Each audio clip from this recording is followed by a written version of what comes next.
method called luring. So luring is another method that we can use to train dogs, and basically what you're using is a food reward to get your dog to follow them to form a behavior. So it's kind of like food chasing.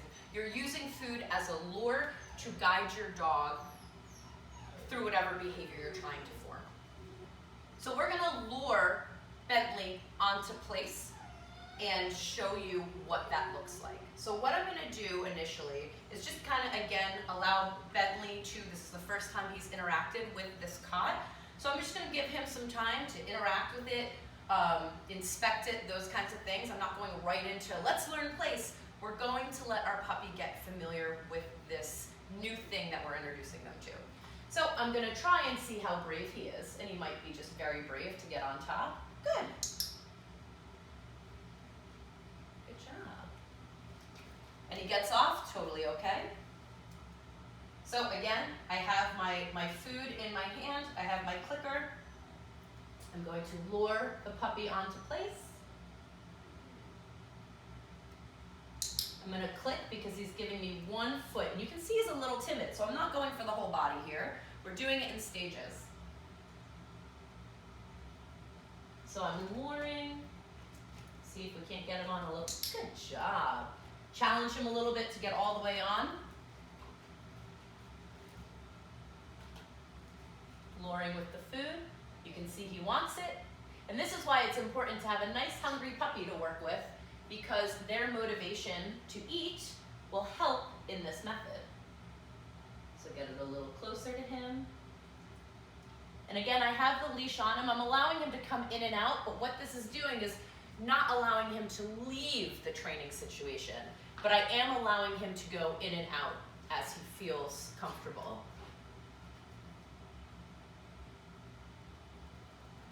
Trying to get the, good job, the whole body on there. And you can see how he kept moving forward as I pulled that lure. It's kind of like fishing.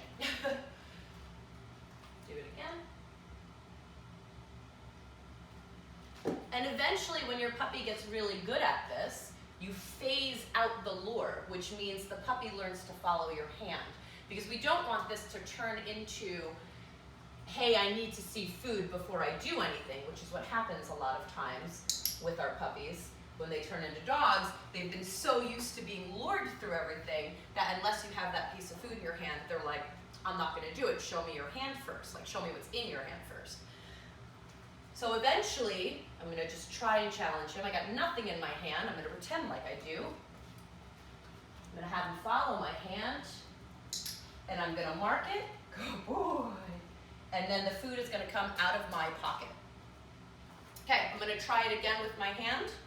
You want to phase out the food as soon as possible. So a couple repetitions of simply luring, and your puppy's getting it. Take that food out of the equation and start doing it without it, and see if you can't teach your puppy to follow your hand and then reward afterwards. But what you start to notice is that we've done this a handful of times, and now Bentley's like, right, so this is what we do. Once you start noticing this, now we can name it something. Let's go.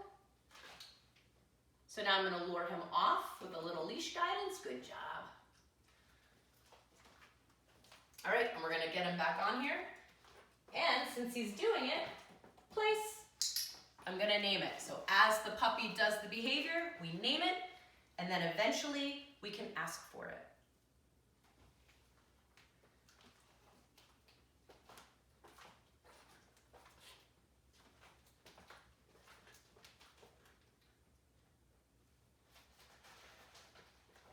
Follow my hand, place. And again, I don't care that he's getting off of place. We can work on that afterwards as far as the boundaries. This is his first lesson. I want him to just get on and off and associate the word place with this. So if he decides to get on here by himself, I can also take advantage of that. Place and mark it. Good job, buddy. And this is what we're working towards, this type of association where we know we are effectively communicating to Bentley because he's repeating the exercise. You can see we have his full engagement. He's sitting, he's looking at us, he's giving eye contact, and he's waiting for direction. This is how we communicate with them. And good job. Come on. Oh boy. So as your puppy gets better at this behavior, we can start discussing boundaries and all of that to make this actually what place is. But remember, it gets built in stages.